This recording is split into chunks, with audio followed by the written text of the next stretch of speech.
மீனவ மக்கள் வாழ்வுரிமை தமிழர் எங்களின் பிறப்புரிமை என்ற முழக்கத்தை முன்வைத்து நம்முடைய மீனவ பாசறை நடத்துகிற இந்த கண்டன ஆர்ப்பாட்டத்தில் பங்கேற்று கண்டன உரை நிகழ்த்தி அமர்ந்திருக்கிற தலைவர் பெருமக்கள்,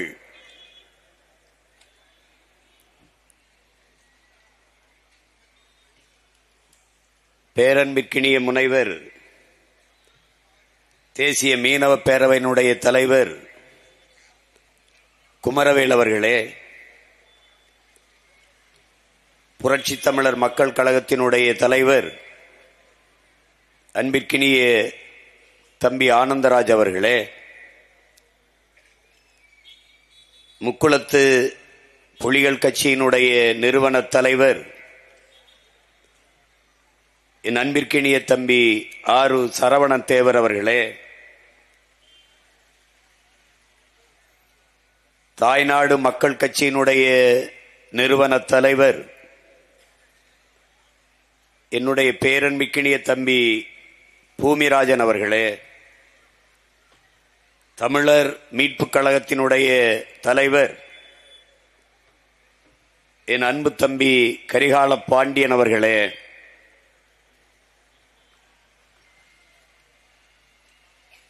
முக்குளத்தோர் எழுச்சி இயக்கத்தினுடைய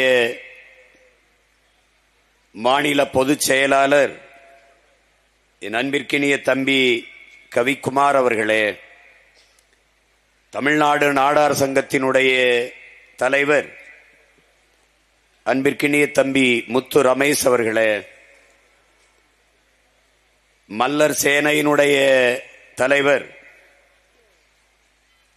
அன்பிற்கினிய தம்பி சோலை பழனிவேல் ராஜன் அவர்களே, தென்னிந்திய ஃபார்வர்ட் பிளாக் கட்சியினுடைய நிறுவன தலைவர் என் அன்பு தம்பி கேசி திருமாறன் அவர்களே, கொங்கு மக்கள் முன்னணியினுடைய தலைமை ஒருங்கிணைப்பாளர் அன்பிற்கினிய ஐயா ஆறுமுகம் அவர்களே, சிறுபான்மை மக்கள் கட்சியினுடைய நிறுவன தலைவர் வணக்கத்திற்குரிய பேராயர் ஐயா சுவாமி இயேசுதாஸ் அவர்களே, தமிழர் தேசிய கட்சியினுடைய தலைவர் என் அன்பு தம்பி என் ஆருயிர் இளவல் செல்வக்குமார் அவர்களே,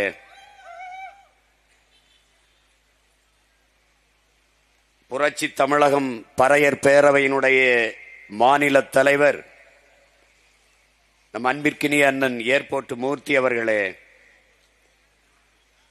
இந்திய தேசிய லீக் கட்சியினுடைய தலைவர் மதிப்பிற்குரிய அண்ணன் தடா ரஹீம் அவர்களே, உணர்வு எழுச்சியோடு உரிமைக்காக நாம் போராடுகிற இந்த போராட்டத்தில் பங்கேற்றிருக்கிற உயிரோடும் உணர்வோடும் கலந்து வாழ்கிற என் உயிர் சொந்தங்களே, உங்கள் அனைவருக்கும் என்னுடைய அன்பும் வணக்கமும்.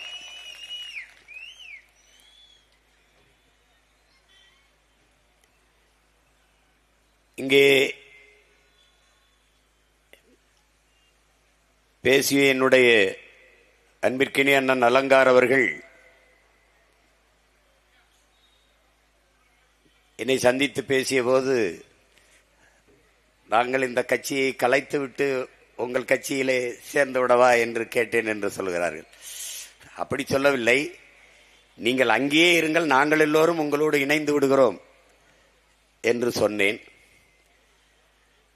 காரணம், மதிப்புமிக்க ஆற்றல்களை எல்லாம் இணைத்து அதனோடு இணைந்து இயங்குவதுதான் இன்றைய கால தேவை, ஒரு வரலாற்று பெருங்கடமை. அண்ணன் அலங்கார் அவர்கள், அவர்களைப் போன்ற ஆளுமைகள் தமிழ் தேசிய அரசியல் தளத்தை பலப்படுத்த இணைந்திருப்பது மிகுந்த பெருமைக்குரியது. அதற்கு என்னுடைய அன்பும் வாழ்த்துக்களும், அவருக்கு என்னுடைய நன்றியும். இங்கே பேசிய என்னுடைய தம்பி ஹுமாயூன் அவர்கள், இந்த காலம் இஸ்லாமிய மக்களுக்கு புனித நாள், நோன்பு காலம் என்று குறிப்பிட்டார். அதைப் போலவே கிறிஸ்தவ மக்களுக்கும் புனித காலம், அது தவக்காலம். இப்போது நான் நிற்கிற களமும் காலமும் புனிதமான காலம்தான். அடிமைப்படுத்தப்பட்ட இன மக்கள், உணர்வை இழந்து உரிமை இழந்து நிற்கிற மக்கள், அவர்களின் உரிமைக்காக போராடுகிற செயல் ஒவ்வொன்றும் புனிதமானதுதான். அந்த புனிதமான பணியை நாம் எல்லோரும் இணைந்து செய்து கொண்டிருக்கிறோம். இங்கே பேசிய என்னுடைய தம்பிமார்கள் சாதிய இயக்கங்கள் எல்லாம் இணைந்திருக்கிறோம் என்று குறிப்பிட்டார்கள். உங்களை எல்லோரையும், நம்ம எல்லோரையும் இணைத்தது இந்த அண்ணன் அல்ல, நம் அன்னை தமிழ் என்பதை நாம் எல்லோரும் அறிவோம். தமிழ் உலக மொழிகளின் தாய். அவள் என் அன்பு உடன் பிறந்தார்களே, அவள் பேரன்பின் தாய். அவள் எல்லோரையும் இணைப்பாள். சாதி மத உணர்ச்சிகள் நம்மை பிளந்து பிரிக்கும். நம் சதையை வெட்டுகிற கத்தி, அருவாள், கோடாரி போல அது. ஆனால் மொழி இன பற்றும் உணர்ச்சியும் நம்மை இணைக்கும், ஒரு நூல் ஊசி போல. ஒரு தாயின் பிள்ளைகள் நாம், தமிழ் தாயின் பிள்ளைகள். ஒரே வீட்டில் குழந்தைகளாக இருக்கும்போது வாழ்ந்தோம், வளர்ந்தோம். பிறகு எல்லோருக்கும் மணமாகி குழந்தைகளாகி குடும்பம் பெறுகிற போது வசதியாக வாழ தனித்தனியாக வீடு கட்டி குடியேறினோம். அதைப் போல நாம் தனித்தனி அமைப்புகளாக தேவைக்கேற்ப இருந்து இயங்குகிறோம். ஆனால் தாய் வீட்டிற்கு ஒன்றென்றால் நாம் எப்படி எல்லோரும் ஒன்று கூடுவோமோ, அப்படி தாய் நாட்டிற்கு ஒன்றென்றால் நாம் எல்லோரும் கூடுவோம் என்பதை இது உணர்த்துகிறது, உலகிற்கு எடுத்து காட்டுகிறது. நாங்கள் தனித்தனி இயக்கங்களாக இருக்கலாம், ஆனால் நோக்கம் ஒன்றுதான், தமிழ் தேசிய இனத்தின் உரிமை, விடுதலை, அதன் எதிர்கால பாதுகாப்பான நல்வாழ்வு. ஆதி தமிழ்குடிகள் பறையர்களின் அவர்களின் நில உரிமை, பஞ்சமர் நில மீட்பு, அதற்காக இந்த படை பேரணி நடத்தி பெருங்குரல் எழுப்பியது. பிறகு மீனவ சொந்தங்கள் அவர்களின் உரிமைக்காக இன்று களத்திலே ஒன்றிணைந்து நிற்கிறது. இதற்கெல்லாம் ஏன் போராட வேண்டும்? ஆதி தமிழ்குடி பறையருக்காக நிற்காமல், நாலாவது தாய்க்குடி மீனவ மக்களுக்காக நிற்காமல், ஒரு தமிழன் இருந்தால் அவன் பிறந்து பயனில்லை, அவன் பிறவி கடமை, அவனுடைய வரலாற்று பெரும்பணி.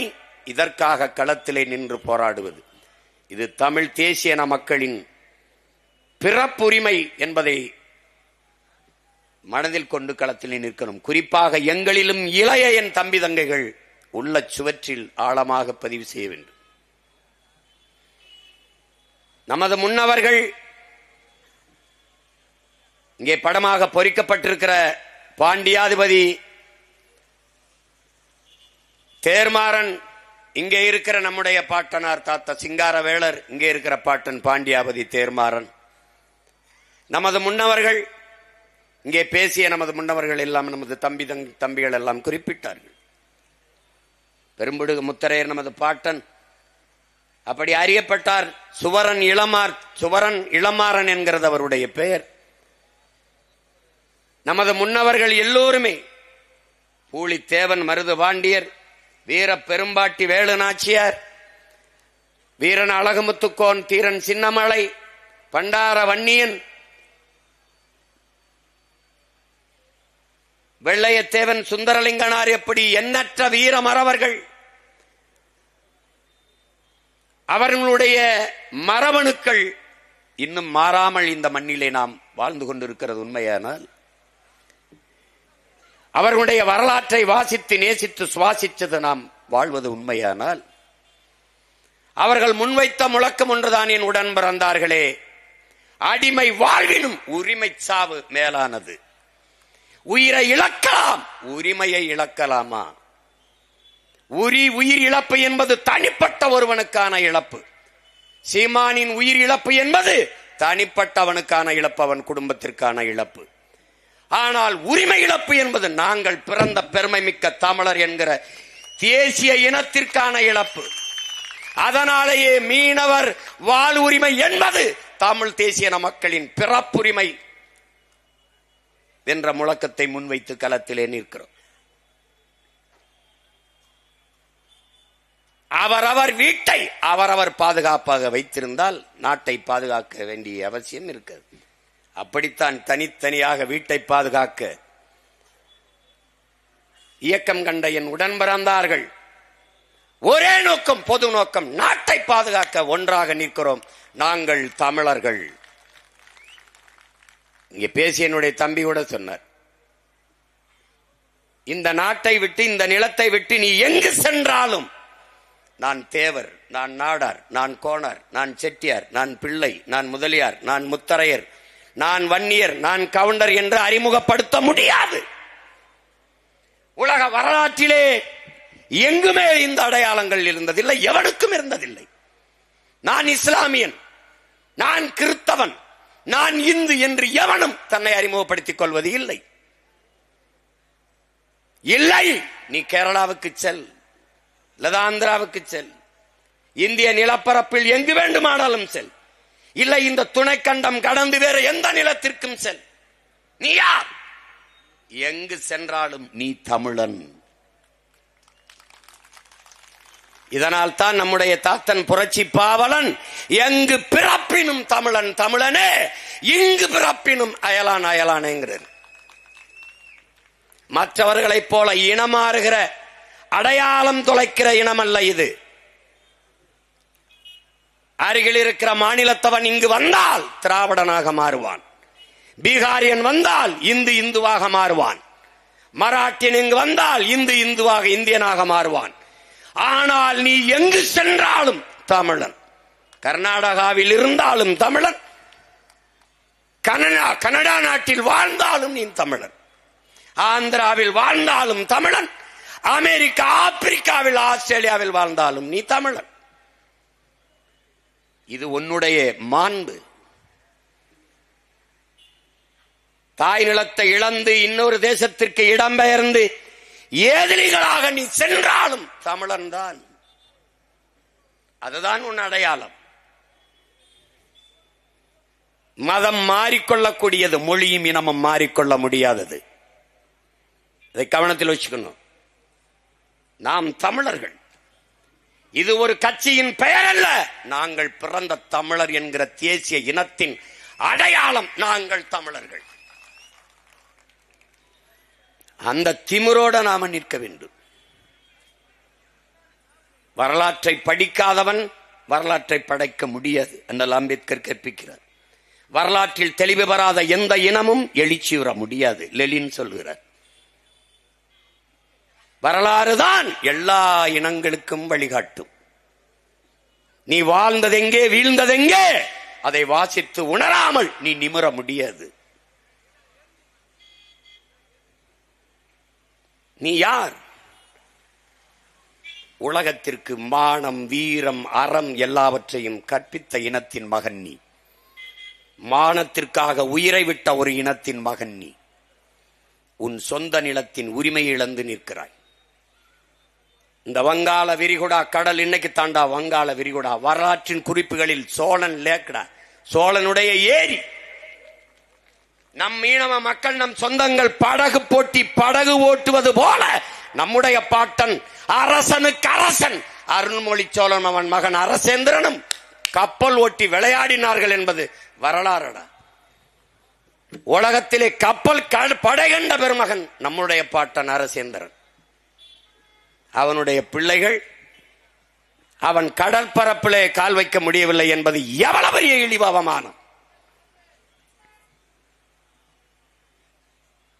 இங்கே பேசிய நம்முடைய தம்பி குறிப்பிட்டார், வர்ணகுலத்தான். என் தங்கை அஞ்சம்மாள் கூட வர்ணகுலத்தானை பற்றி பேசு.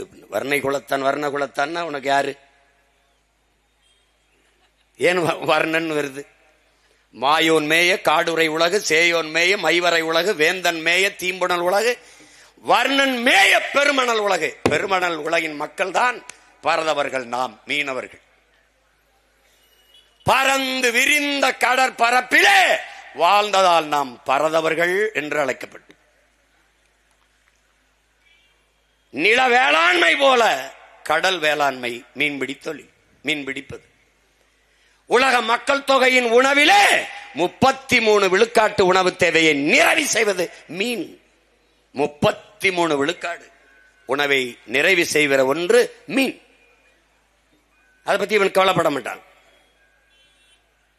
அவனுக்கு வேளாண் குடிமக்கள் செத்தால் என்ன, மீனவன் செத்தால் அவனுக்கு என்ன? இந்த ரத்தம் ஓடுதா? இங்க உட்கார்ந்து இருக்கிற ரத்தம் அங்க ஓடுதா? அவன் எவன் செத்தா என்ன? அனைத்து கட்சி கூட்டம், எல்லா மாநில முதலமைச்சரையும் சந்திக்கிற கூட்டம், அந்த ஏற்பாடு கச்சத்தீவு மீட்புக்கு நடந்ததுண்டா? நீட்டு தேர்வு நீக்கத்திற்கு நடந்ததுண்டா? கல்வி மாநில உரிமை, மானுட உரிமை, அது எப்படி இந்திய நாட்டின் பொதுப்பட்டியலுக்கு போனது? எடுத்துக்கொண்டு போனது அம்மையார் இந்திரா காந்தி. கொடுக்கும் போது, எடுத்துக்கொண்டு போகும்போது வேடிக்கை பார்த்துக் கொண்டிருந்தது ஐயா கருணாநிதி. 18 ஆண்டுகள் தொடர்ச்சியாக இந்திய அமைச்சரவையில் இருந்த கட்சி திமுக. இந்தியாவில் எந்த மாநில கட்சியும் இவ்வளவு காலம் மத்திய அமைச்சரவையில் இருந்ததில்லை. அந்த கல்வியை மாநில பட்டியலுக்கு கொண்டு வர வேண்டும். அதனால்தான் அடித்தட்டு மக்கள், உழைக்கும் மக்கள், ஒடுக்கப்பட்ட மக்களின் பிள்ளைகள் மருத்துவம் படிப்பது கனவாகி போனது என்று எல்லா மாநில முதல்வரையும் சந்தித்து அந்த நீட், அந்த கொடுமையை ஒழிக்க வேண்டும். ஒன்னும் பேசல. இங்கே இருக்கிற எந்த மான தமிழச்சி மாறல பால் குடித்த மகனுக்காவது 12 மீனவனம் சொந்தங்களை ஒரே சங்கிலியில் பூட்டி இழுத்து கொண்டு போக காட்சியை பார்த்த பிறகு ரத்தம் கொதித்து கோபம் கொந்தளித்திருந்தால் நீ உண்மையிலேயே மான தமிழன், மரத்தமிழன் மகன்டா. நீ அதையும் ஒரு செய்தியாக வேடிக்கையாக பார்த்திருந்தால் உன் ரத்தத்தை சோதிக்கணும். நீ ஈன பிறவி இழிமகனாக மாறிவிட்டாய். லட்சக்கணக்காக உன் இன மக்கள் கொத்து கொத்தாக கொன்றொழிக்கப்பட்ட போது நிம்மதியாக படுத்து உறங்கியவனிடத்திலே நீ அதிகாரத்தை கொடுத்தாய். உன்னை மாறி இழி குணம் படைத்தவன் உலகத்தில் எந்த இனத்தில் இருக்கான்? எந்த இனத்தில் இருக்கான்? இந்த கடலுக்குள் செத்ததான் நீ சொல்ற. 20 பேரை ஆந்திர காட்டுக்குள் சுட்டார் சந்திரபாபு நாயுடு. இவர்கள் கேட்டது உண்டா?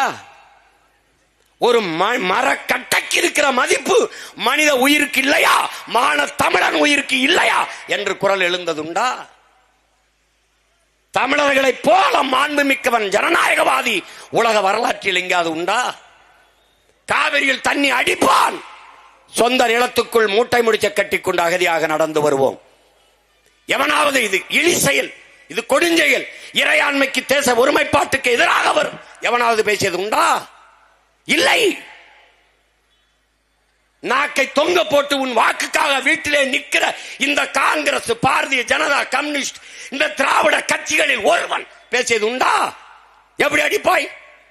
நீ ஓட்டு போடுகிற போது உனக்கு பாதுகாப்புக்காக துணை ராணுவ படையை நிறுத்துகிற இந்த நாடு, உன் உரிமைக்காக நீ போராடுகிற போது அந்த மக்களை பாதுகாக்க ராணுவத்தை நிறுத்த வேண்டும், குறைந்தபட்சம் துணை ராணுவ படையாது நிறுத்த வேண்டும் என்று நிறுத்தியது உண்டா? இல்லை. ஆனால் உனக்கு தேசப்பற்று இருக்க வேண்டும். எப்படி இருக்கு? தவிச்ச வாய்க்கு தண்ணி வாங்கி தர முடியாத அரசின் மீது, நாட்டின் மீது, தேசத்தின் மீது உனக்கு எப்படி பற்று வரும்? எப்படி வரும்? எவ்வளவு பெரிய வேடிக்கை, எவ்வளவு பெரிய கொடுமை! இந்த கடலுக்குள் செத்து விழுகிற மீனவன் செத்து விழுகிறான், அல்லது மீனவன் கைது செய்யப்படுகிறான், படகு பறிக்கப்படுது வச்சுக்க. இந்த நாடும் ஏடும் அல்லது சட்டமன்றமோ நாடாளுமன்றமோ ஒரு இடத்திலேயாவது இந்திய மீனவன் சுடப்பட்டான், இந்திய மீனவன் சிறைபிடிக்கப்பட்டான், இந்திய மீனவனின் படகு பறிக்கப்பட்டது, அவன் வலைகள் கிழிக்கப்பட்டது, அவன் தாக்கப்பட்டான் என்ற செய்தி படிக்காது, பேசாது, பேசியதில்லை. எடுத்து பார்வேன்னா, தமிழ் மீனவன் தாக்கப்பட்டான், தமிழ் மீனவன் கைது செய்யப்பட்டான், தமிழ் மீனவர்களின் படகு பறிக்கப்பட்டது, இதுதான் பேசுவார்கள். இந்த இடத்தில் தான் என் உடன் பிறந்தார்களே, இந்திய மீனவன் சிறைபிடிக்கப்பட்டான், இந்திய மீனவன் தாக்கப்பட்டான் என்றால் அங்கே இந்திய தேசியம் இருக்கிறது, உயிர்ப்போட இருக்கிறது. தமிழ் மீனவன் தாக்கப்பட்டான் என்றால் அங்கே இந்திய தேசியம் செத்து தமிழ் தேசியம் பிறக்கிறது. இதுதான் இந்த நாட்டில். இங்கே பேசிய என் தம்பிகள் கூட ஜெய்ஹிந்த் என்று சொல்கிறார்கள். அது காரணம் எங்களுடைய தாத்தா தெய்வ திருமகன் முத்துராமலிங்க தேவர் அவர்கள் தேசப்பற்றோடு அவர் தேசியமும் தெய்வீகமும் மென்னிரு கண்கள் என்று முழங்கியவர். ஒருவேளை இன்று எங்கள் தாத்தா தெய்வ திருமகன் முத்துராமலிங்க தேவரும் எங்கள் தாத்தா பெருந்தலைவர் காமராஜரும் இன்று இருந்தால் எங்களை முந்திக் கொண்டு தமிழ் தேசியம் பேசியிருப்பார்கள். நாங்கள் பேசுகிற அரசியலை விட 1000 மடங்கு தீவிரமாக பேசியிருப்பார்கள். ஏனென்றால் இந்த நாடு என் நாடு. வரலாற்று பூர்வமான விவாதத்திற்கு வா. இந்த நாட்டின் அரசியல் சாசனத்தை எழுதி கொடுத்த புரட்சியாளர் அண்ணல் அம்பேத்கர் உலகத்திலே ஆகச் சிறந்த கல்வியாளன். நான் சொல்லல, நான் சொன்னா கூட நீ நம்புறதுக்கு மறுப்ப. ஆஸ்திரேலியா நாடு என் உடன் பிறந்தார்களே, ஆஸ்திரேலியா நாட்டின் பிரதமர் உலகத்தின் தலை சிறந்த கல்வியாளன் சிலையை நாங்கள் திறக்கப் போகிறோம் என்று போனார்கள். காட்சி காட்டப்படுகிறது, எல்லோரும் ஆவலோடு எதிர்பார்க்கிறார்கள், யார் உலகத்தின் தலை சிறந்த கல்வியாளன். அங்கே சென்றார். ஒரு அறையிலே, ஒரு அரங்கிலே சிவப்பு துணி, வெல்வெட்டு துணி, பட்டு துணி போர்த்தி ஒரு சிலை மறைக்கப்பட்டிருக்கிறது. அந்த சிலையை அந்த நாட்டின் பிரதமர் அந்த துணியை நீக்கி திறந்தார். அந்த சிலை மார்பளவு புரட்சியாளர் அம்பேத்கருடைய சிலை. ஒரு மனிதன் தன் வாழ்நாளிலே 10,000 புத்தகங்கள் படித்திருக்க வேண்டும், 10,000 மைல்கள் பயணம் செய்திருக்க வேண்டும். சீன பொன்மொழி ஐயா இறையன்பு எழுதிய 10,000 மைல் பயணம் புத்தகத்திலே தலைப்பிலே எழுதியிருப்பார். 10,000 புத்தகம். உலகத்தில் 64,000 புத்தகங்களை படித்தவன் அண்ணல் அம்பேத்கர். படுக்கிற இடம் கூட படிக்கிற நூலகத்திற்கு பக்கத்தில் இருக்க வேண்டும் என்ற அறை எடுத்து தங்கி தங்கி படித்தவர். அவர் சொல்லுகிறார், இந்தியாவை இந்துக்கள் நாடு என்று சொல்வதை நான் ஏற்க மாட்டேன். இந்த நிலப்பரப்பு முழுதும் தமிழை தாய்மொழியாக கொண்ட நாகர்கள் தான் பரவி வாழ்ந்தார்கள். என்னுடைய மூதாதைகளின் மொழி கூட தமிழ்தான் எழுதியிருக்க. அப்ப என்ன உறுதியாகுது? பாரத நாடு பைந்தமிழர் நாடு, இந்திய நாடு என் நாடு. பேரன்பினாலும் பெருந்தன்மையினாலும் எங்கள் முன்னவர்கள் செய்த பிழையால் வான தமிழ் மக்கள் குறுகி குறுகி காலடியில் கிடக்கிறோம். இந்த காலடி நிலமும் களவாடப்படுகிறது என்பது அறிந்துதான் துணிந்து நிமிர்ந்து எழுந்து கிளர்ச்சி செய்கிறோம். இதுக்கு நடுங்கிறான் திராவிடன், நடுக்குறுகிறான், பயப்படுகிறான். ஒரு கூட்டம் போட்டால் கொடி கட்டாதே, பதாகை வைக்காதே, சுவரொட்டி போடாதே, அதை போடாதே, இதை போடாதே. பேரரசுகள், முகலாய பேரரசு, பிரிட்டிஷ் பேரரசு, சேர சோழ பாண்டிய பேரரசு, விஜயநகர பேரரசு, மராட்டிய பேரரசு எல்லாம் வீழ்ந்திருக்கிறது. பெருமக்களே, அற்ப திராவிட பதிர்கள் நீங்கள். என்ன அவன் நீ சிங்கமும் புலியும் சேர்ந்து வேட்டையாடினால் திராவிட பண்ணி என்ன ஆகும் என்று ஒன்னும் செய்ய முடியாது, ஒன்னும் செய்ய முடியாது. இந்த வர்ணகுலத்தான் 16ஆம் நூற்றாண்டு, இப்ப இல்ல 16ஆம் நூற்றாண்டு, 1616 1616 ஒரு பெரும் வீரன், நம்முடைய மூதாதை, நம்முடைய பாட்டன், இன்னைக்கு இருக்கிற தஞ்சை நாகப்பட்டினம் பகுதியிலே வாழ்ந்த ஒரு பெரும் மறவன். மிகப்பெரிய தளபதி, கடற்படை தளபதி. போர்ச்சுகீசியர் இங்கே ஆளுகிற போது தமிழர் நிலப்பரப்பையும் கடல் கடல் தளத்தையும் தன் கட்டுப்பாட்டுக்குள் கொண்டு வர வேண்டும் என்றவன் முயற்சிக்கிற போது ஒற்றை வீரனாக எதிர்த்து போரிட்டு அதை தகர்த்தவன். போர்ச்சுகீசிய வரலாற்று ஆசிரியர்கள் தங்களுடைய வரலாற்றை குறிப்பிடுகிற போது பெரிய எதிரி என்று இந்த வர்ணகுலத்தானை அந்த மக்களால் செம்நாயக்கர் என்று அழைக்கப்பட்ட வர்ணகுலத்தானை பெரிய எதிரி என்று குறிப்பிட்டிருக்கிறார்.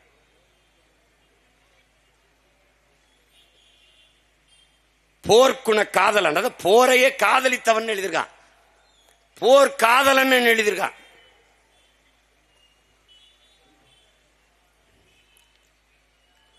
அப்படிப்பட்ட வீரன் வளைகுடாவின் சுறா என்று வர்ணிக்கப்பட்ட, வரலாற்றாசிரியர்களால் குறிக்கப்பட்ட, அதுவும் அவன்ல எந்த போர்ச்சுகீசிய காலனி ஆதிக்கத்தை எதிர்த்து போராடினாரோ அவன் தன் வரலாற்று குறிப்பில் எழுதியிருக்கான் வளைகுடாவின் சுறா என்று.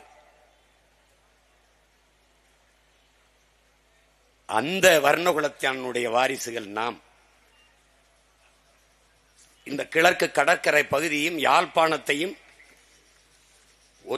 பெரும் தளபதியாக, வீரமக்க தளபதியாக நின்று காத்து நின்ற தளபதி என்பதால் அன்னைக்கு அந்த நம்முடைய ஈழத்தாயகத்தை நாண்ட, இலங்கை மண்ணை ஆண்ட நம்முடைய மூதாதை சங்கிலியான் யாழ்ப்பாணத்தை காக்கிற படை தளபதியாக அவரை நியமித்திருக்கிறார். கடலையே கட்டி காத்த காப்பாற்றிய அந்த வர்ணகுலத்தானுடைய வாரிசுகள் கடல்ல கால் வைக்க முடியல. அந்த வர்ணகுலத்தானின் வாரிசான நம்முயிர் தலைவன் மேதகுவே பிரபாகரன் அவர்கள் இங்கே பேசிய நம் தம்பி குறிப்பிட்டதை பலமுறை நான் சொல்லியிருக்கிறேன். நான் இங்கிருந்து விண்ணூர்தியில் பயணம் செய்தேன். ஆனால் அங்கிருந்து மன்னார் கடற்பரப்பில் அரை மணி நேரத்திற்கு மேலாக கடல் பரப்பிலே தான் நான் பயணம் செய்தேன். அப்போது சுற்றி படகுகளிலே மீன்பிடித்துக் கொண்டிருந்த நமது சொந்தங்கள், நாங்கள் விடுதலை புலிகளின் படகுகளை போறதை பார்த்துவிட்டு கையை செய்தார்கள். கையை செய்தோம், எல்லாம் நம்மவர்கள் என்று தலைவரோடு பேசிக் கொண்டிருக்கும் போது சொன்னால், நம்முடைய கட்டுப்பாட்டில் இருக்கிற கடற்பரப்பில் நம்முடைய மீனவ சொந்தங்கள் எவ்வளவு பாதுகாப்பாக மீன்பிடித்து திரும்புகிறார்கள் என்று நீங்கள் பாருங்கள் என்று. என் அன்பு தம்பி தங்கைகளே, என் அருமை உடன் பிறந்தார்களே, இனி ஒன்றும் நம்மளை செய்ய முடியாதவர்களால் தலைவர் 35 ஆண்டுகளாக தமிழீழ மண்ணிலே அந்த போராட்டத்தை, வீரஞ்செறிந்த அந்த விடுதலை போராட்டத்தை, தாய் மண்ணை மீட்க காக்க போராடி அந்த புரட்சிகர விடுதலை போராட்டத்தை தொடர்ச்சியாக உறுதியாக தளர்ச்சியின்றி செய்ய முடிந்தது என்றால் அதற்கு காரணம் கடற்பரப்பிலை வாழ்ந்த நம் மீனவ சொந்தங்கள் என்பதை என் அன்பு தம்பி தங்கிகள் மறந்துவிடக்கூடாது. கடைசி நேரத்தில் கையெறு நிலையில் நிறுத்தப்பட்டு ரகோத்தமன் என்கிற அந்த புலனாய்வுத்துறை அதிகாரி அவர்கள் இன்று மறைந்து விட்டார். அவர் தொலைக்காட்சி வாதத்திலே எல்டிடிக்கு, அவர் மொழி எல்டிடிக்கு போன அந்த ஆயுதம், எல்லா உதவிகளையும் கருணாநிதி அவர்கள் நிறுத்தி விட்டார்கள், லைஃப் லைனை துண்டித்து விட்டார்கள், இந்த வார்த்தையை பயன்படுத்தியிருந்தார். என்னிடத்திலே தலைவர் அம்மையார் ஜெயலலிதா அவர்கள் நம்மவர்களை பிடித்து சிறையில் போட்டாலும் கடற்கரையில் என்னை கண்டுகொள்ளவில்லை. 5 ஆண்டுகள் அவர் ஆட்சியில் எனக்கு வர வேண்டியதெல்லாம் தடையின்றி வந்து கொண்டிருந்தது. என்ன வந்தது? மருந்து, மாத்திரை, இரத்த பொட்டலங்கள், அரிசி, பருப்பு, எண்ணெய், பெட்ரோல், டீசல், மண்ணெண்ணெய், இது போன்றது. ஆனால் இவர் நம்மவர் தமிழ் தலைவர் என்கிறார்களே, இவர் வந்துவிட்டால் என்றால் கடற்கரையை சுத்தமாக இறுக்கி மூடிவிட்டார். எந்த அத்தியாவசிய பொருளும் உள்நுழையவில்லை, கொண்டு வர முடியவில்லை. அதனால் நீங்கள் பேசி பாருங்கள், கடற்கரையில் ஏதாவது ஒரு ஓரத்தை தளர்த்தி விட சொல்லி என்றார். வந்தேன், அந்த செய்தியை சொல்வதற்கு பலமுறை முயன்றேன், அவர் தவிர்த்தார். தொடர்ச்சியாக இடைவெளி நம் இனம் மொத்தமும் செத்தது, ஒரு சகித்தார்கள். நம் இனத்தின் பிணத்தின் மீது நாற்காலியை போட்டு பதவி அனுபவித்தார்கள். 1.5 ஆண்டு காலம் தொடர்ச்சியாக சிறைக்குள் தனி சிறை. நானும் புத்தகங்களும் மட்டும்தான். இருளில் புத்தகங்களை இந்த குறைந்த வெளிச்சத்தில் படித்து கொண்டிருக்கும் போது ஒரு முடிவெடுத்தேன், உங்கள் மகன் இவர்களை ஒழித்தாலே ஒழிய நம் இனத்திற்கு விடுதலை இல்லை. இவன் ஒப்புக்கு அழுவான், உளமாற அழமாட்டான். இவன் நம்மை ஆள வேண்டும் என்று துடிப்பான், நம்ம வாழ வேண்டும் என்று நினைக்க மாட்டான். இவன் நம் மரணத்தை ரசிப்பான், ரத்தத்தை ருசிப்பான். நம் அக்காதங்கை தாலி அறுத்து நாம் அழுதால் நம் ஓலமும் ஒப்பாரியும் அவனுக்கு இசை போல இனிக்கும். ஏன்? அவன் திராவிடன். நமக்கு வலிக்கும். ஏன்? நாம் தமிழர்கள். நிலம் வேறு, தொழில் வேறு, ஆனால் மொழியும் இனமும் ஒன்று, ரத்தமும் சதையும் ஒன்று. அதனையும் புரிஞ்சுக்கணும்.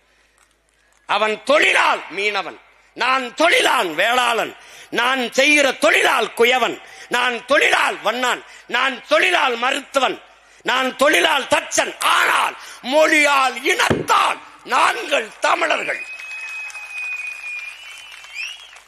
ஒத்தது அறிவார் உயிர் வாழ்வார், மற்றெல்லாம் செத்தாறு வைக்கப்படும். வள்ளுவ பெருமகனார் தந்தர்லிய மறைமொழியிலே பல ஆயிரம் ஆண்டுகளுக்கு முன்பு நமது பாட்டனார் பாடி வைத்திருக்கால் என்னது? ஒத்தது அறிவார். என்ன அறிவான்?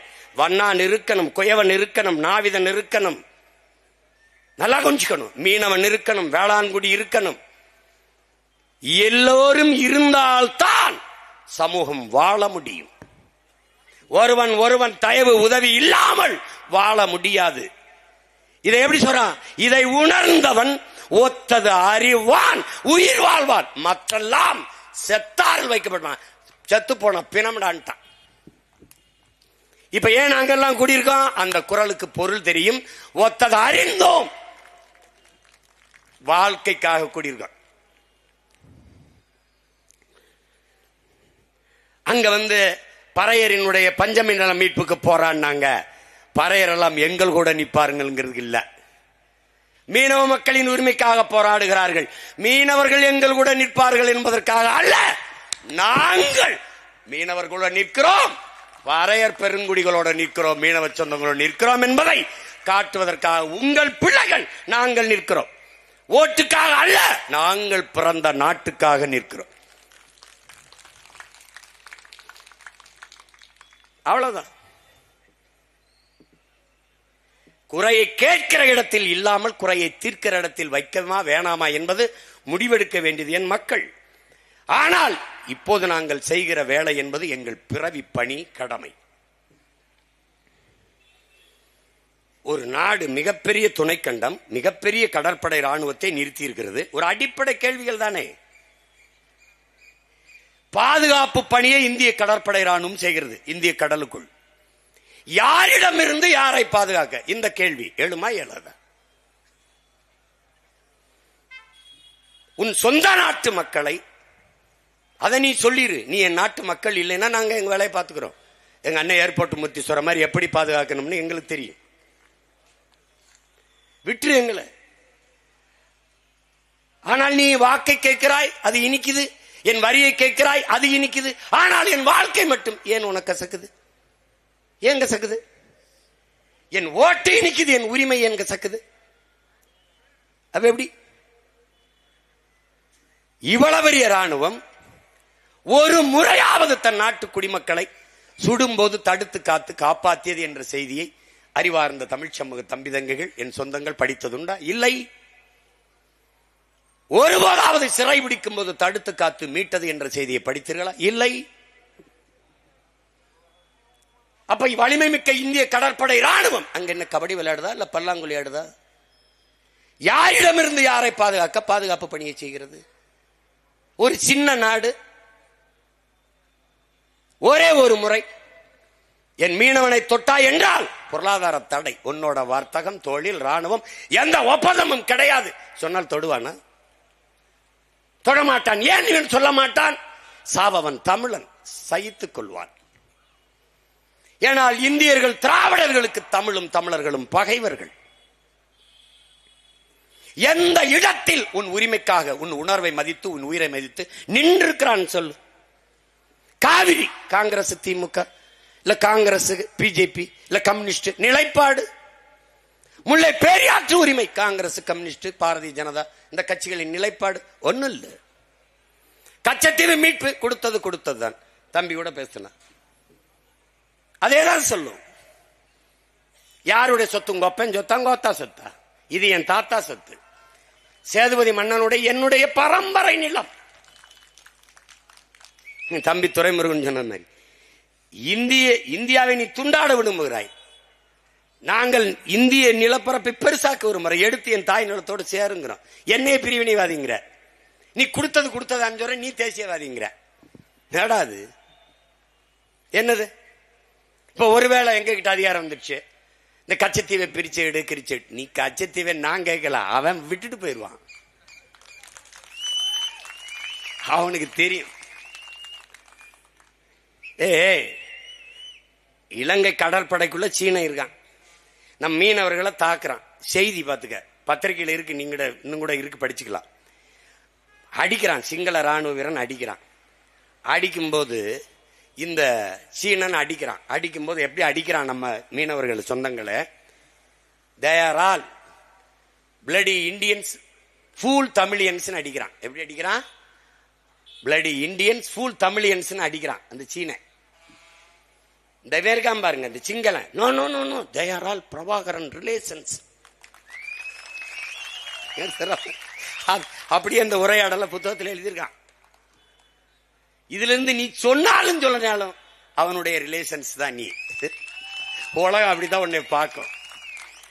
இப்போ நம்ம பல தடவை கேட்டோம், இவன் செய்ய மாட்டான், நல்லா தெரிஞ்சுக்கணும். இவன் கேட்க மாட்டான், பேச மாட்டான். ஏன்னா இந்த பாரு, இங்க இருக்கிற பிரச்சனை தங்கச்சி அஞ்சம்மாள் சொன்ன மாதிரி, இது மீனவன் பிரச்சனை, அது மாணவன் பிரச்சனை, அது விவசாயி பிரச்சனை, இது போக்குவரத்து தொழிலாளர் பிரச்சனை. இங்க இதுதான்டா பிரச்சனை. இந்த மீனவனுக்கு அவனே போறான்னு, முத்தரையருக்கு ஒரு பிரச்சனையா, என் தம்பி செல்வகுமார் தான் போறான்னு, தேவேந்தருக்கு ஒரு பிரச்சனையா, அது இந்த தேவேந்தர் சமூகம் தான் போறான்னு, பறையர் கொண்டா பறையரே போறான்னு. எப்படா உன் உரிமையை மீட்ப? இதில் எந்த பிரச்சனையும் நம் சொந்த பிரச்சனை, நம் இனத்தின் பிரச்சனை என்று என்னைக்கு வருகிறியோ அன்றுதான் எழுச்சியான போராட்டமாக மாறும். அதிகாரம் கவனத்தில் எடுக்கும், தீர்வு வரும். கடல்ல மீன் பிடிக்கிறது மீனவன் பிரச்சனை இல்ல, நம் உரிமை பிரச்சனை. கடற்கரையில சமாதி கட்டுறதுல நம்ம அதை தகர்க்கணும் சொல்றது மீனவர் வாழ் உரிமைக்காக இல்ல. கடற்கரை தமிழனுடைய கடற்கரை, என்னுடைய பொது சொத்து. அது எவனுக்கும் கலர கிடையாது. அது உங்க ஒப்பனுக்கும் கிடையாது, உன் தாத்தனுக்கும் கிடையாது, எவனுக்கும் கிடையாது. கடற்கரை கடற்கரை தான். இந்திய நாட்டிலே இந்த நாட்டை ஆண்ட பிரதமர் எவனும் கடற்கரையில் படுத்திருக்கானா? இந்திய நாட்டில் எத்தனை மாநிலங்கள், அத்தனை மாநில முதலமைச்சர் கடற்கரையில் படுத்திருக்கானா? நீ என்னத்த புடுங்கிட்டான்னு எல்லாரும் ரெண்டு ரெண்டு ஏக்கர்ல படுத்திருக்க? இல்ல எங்க பாட்டனை போல விடுதலைக்கு செக்கு இழுத்தியா, இல்ல தூக்குல தொங்குனியா, இல்லை சிறை வெட்டியா, மிதி வெட்டியா? ஒன்னும் பண்ணல. அப்ப அது கடக்கும் போது நமக்கு ஒரு வெறி வரும் பாரு. எங்களையெல்லாம் தூக்கி சுடுகாட்டில் போட்டு நாட்டே சுடாதாக்கிட்டு நீ மல்லாந்து குழு குழுன்னு கடற்கரையில் படுத்துக்கிட்டு சேட்டை தானே இது. நாமெல்லாம் பேராசைப்பட்டு எல்லை தாண்டி போனோம். நீ என்ன பட்டு அங்க படுத்திருக்கிற? என்னது? ஒருத்தன் கேட்க மாட்டான். எல்லை தாண்டி மீனவன், கேரள மீனவன் வந்துறான். ஏன் அவனை நீ கைது பண்ண மாட்ட? ஏன் சுட மாட்ட? ஏன்னா அவனுக்கு பெத்தவன் அப்பன், எனக்கு மத்தவன் அப்பன். தொடா பாப்பம்ங்கிறான். இங்க பேசிய என் தங்கை அனீஸ், என் தம்பி இம்மா எல்லாம் பேசினாங்க.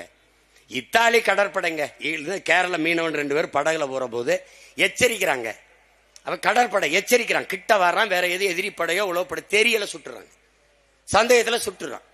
2 மீனவன் செத்துறா. உடனடியா அந்த அரசு தண்டம் விதிக்குது. தண்டம் விதிச்சு 2 கோடி அவன்கிட்ட வாங்கி ஒவ்வொரு குடும்பத்துக்கும் ஒவ்வொரு கோடி கொடுத்துருது. ஆனால் 850 மீனவன் செத்துருக்கான். ஒத்த பொட்டு 1 ரூபா காசு நெத்தியில பொட்டு காசு தரல. எப்படி இருக்கு? மீனவன் பிடித்து வந்த மீனுக்கு இருக்கிற மதிப்பு மீனவன் உயிருக்கு இல்ல. இங்க அதான் பிரச்சனை.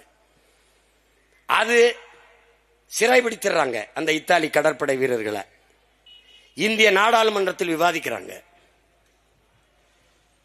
நல்லா கொஞ்சிக்கணும். என்ன சொல்றாங்க? இந்த குற்றத்திற்கு, மீனவர்களை சுட்டுக் கொன்ற இத்தாலி கடற்படை வீரர்களுக்கு அதிகபட்ச தண்டனையாக மரண தண்டனை கொடுக்கலாம்ங்கிறாங்க. இருக்கு செய்தி, நானா சும்மா சொல்ல. எவ்வளவு தூரம் போறான் பாருங்க. ஏன்னா அங்க ஆள் இருக்கான், அவனுக்கு அப்ப இருக்கான், அவ்வளவு தூரம் வேலை நடக்குது. ஏன் அந்த அரசு, காங்கிரஸ் அரசு அவ்வளவு துடிக்குது? காங்கிரஸ் ஆளுகிற உயரத்தில் அங்க இருக்குது.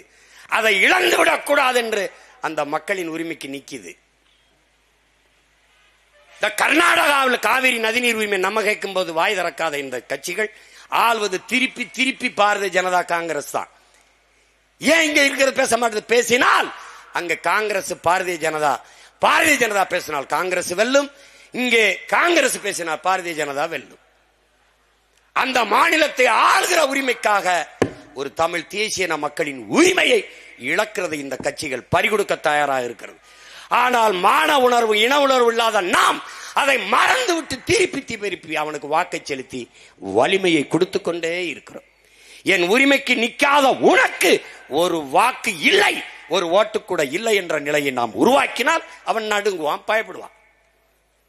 ஆனால் அது இல்லை, அவன் திமிரா அலைனான். அப்ப இஸ்ரேலில் தேர்தல் நடக்கிறது. இஸ்ரேலிய பிரதமர் பேசி இந்த ராணுவ வீரர்களை அங்கே வாக்கு செலுத்துவதற்காக அனுப்ப சொல்கிறார்கள். இவர்கள் சிறை விடுப்பு விட்டு அங்கே அனுப்புகிறார்கள். அப்ப மன்மோகன் சிங் பிரதமர். அங்கே போனவர்கள் திரும்பி வரவில்லை, அனுப்ப முடியாது என்கிறது. இந்த நாட்டின் பாராளுமன்ற அவையிலே பிரதமர் மன்மோகன் திருப்பி அனுப்பவில்லை என்றால் மிகப்பெரிய பின்விளைவை சந்திப்பீர்கள் என்று எச்சரிக்கிறார்.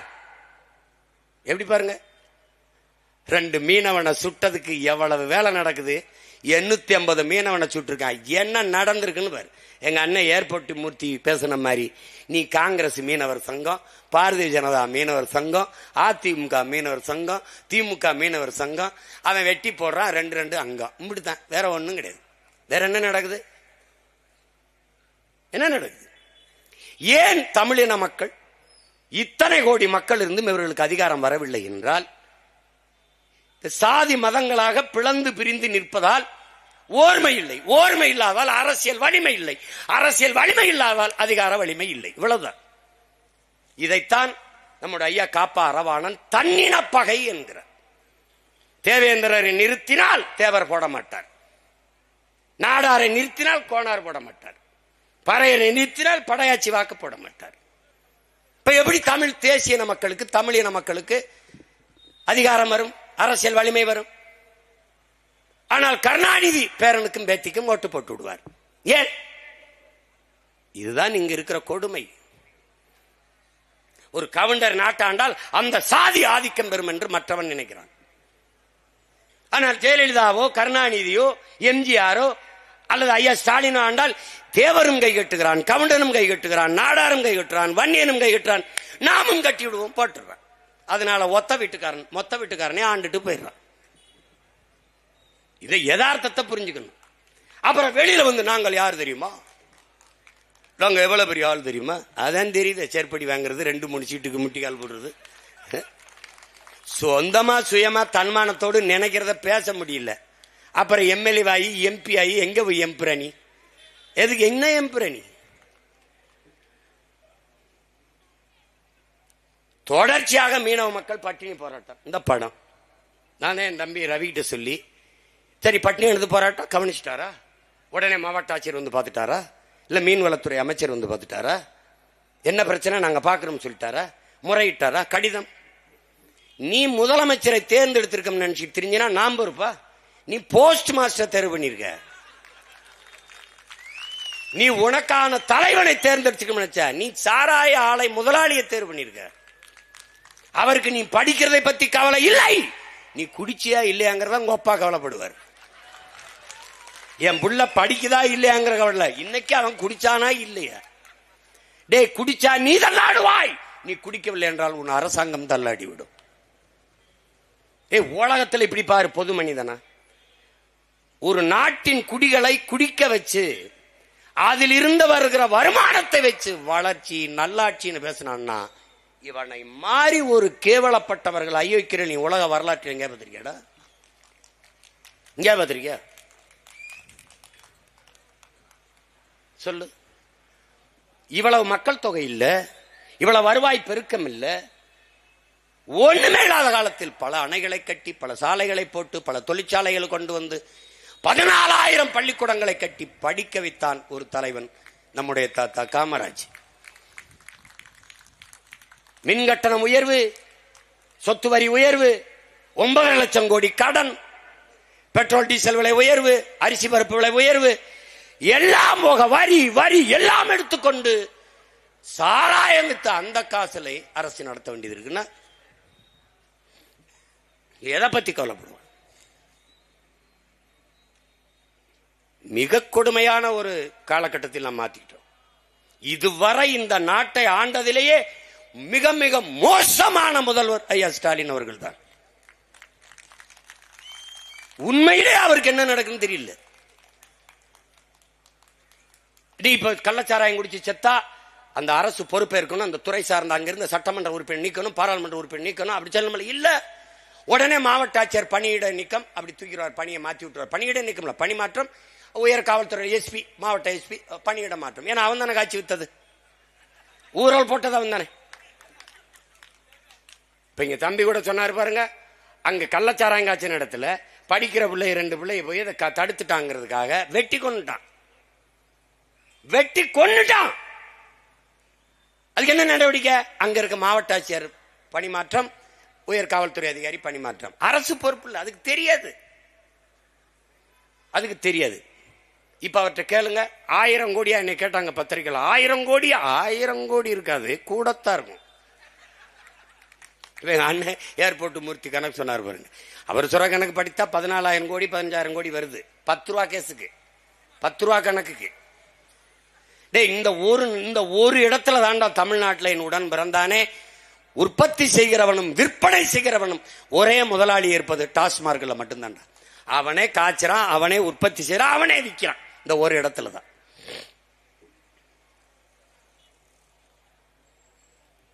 நம் மக்கள் வலிமை மிக்க வாக்கை வைத்திருக்கிற போது இந்த மக்களின் உரிமைக்காக வாழ்வுரிமை பாதுகாப்புக்காக நிற்கவில்லை என்றால் ஒரு வாக்கை கூட பெற முடியாது என்கிற நிலையை நாம் உருவாக்கவில்லை என்றால் அவன் நம்மளை மதிக்க மாட்டான், நமக்கு இந்த பிரச்சனைகளுக்கு தீர்வு காண மாட்டான்.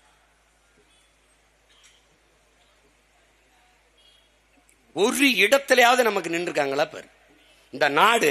இந்த நாட்டை பார்த்து இலங்கைங்கிற தீவுக்கு ஏன் அச்சம் இல்லை? உன் சொந்த நாட்டு மக்களை சுட்டுக் கொள்பவனுக்கு நீ ராணுவ பயிற்சி கொடுப்பியா? உன் நாட்டு குடிகளினுடைய படகை பறித்து ஏலம் விடுவனுக்கு போர்க்கப்பல் பரிசு கொடுப்பியா? எந்த நாடாவது கொடுக்குமா? அதை வேடிக்கை பார்த்து கொண்டு அரசு இருக்குமா? இந்த மாநிலம் இந்த மக்களுக்கென்று இருக்கிற அரசு இருக்குமா? இருக்குமா சொல்லுங்க.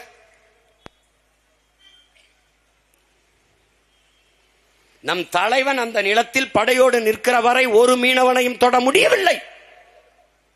இந்த நாடு வலிமை மிக்க கடற்படை வைத்திருக்கிறது. அமெரிக்காவினுடைய போர்க்கப்பல் தூத்துக்குடியில் வந்து நங்கூரம் போட்டு 3 மாதங்கள் நங்கூரம் போட்டு நின்றுச்சு. ஒரு வாரம் 3 மாதம் பயணம் செஞ்சு வந்து தூத்துக்குடி கடற்கரையில் ஒரு போர்க்கப்பல் நிறைந்த ஆயுதங்களோட வந்து நங்கூரம் போட்டு நின்றுச்சு. ஒரு வாரம் கழிச்சு போய் பார்க்கறான், என்னடா வேற ஒரு கப்பல் இருக்குன்னு.